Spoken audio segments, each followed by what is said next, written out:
Dominika Cibulková. Hejtuješ ju, že je blbá? Si mimo. Nemám kamery na sebe. Poviem ti, v čom sa na ňu nehrabeš. Všetci ste zabudli. Milovali sme ju. Celé Slovensko. Naša top tenistka všetkých čias. Zabudol som darovanú tabák. Sorry. Ona bola dvakrát na Wimbledone. To je Hantuchová. Zabudli ste, čo Dominika dosiahla? Na rozdiel odo mňa nie je zakomplexovaná a nepotrebuje vám to dookola pripomínať. Éra, Bengoro, král. To je iný film.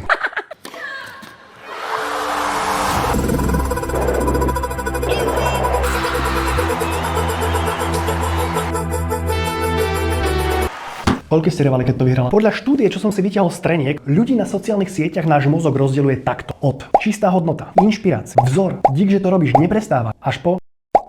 Niekto tam dal plítke, ale mohol tam dať...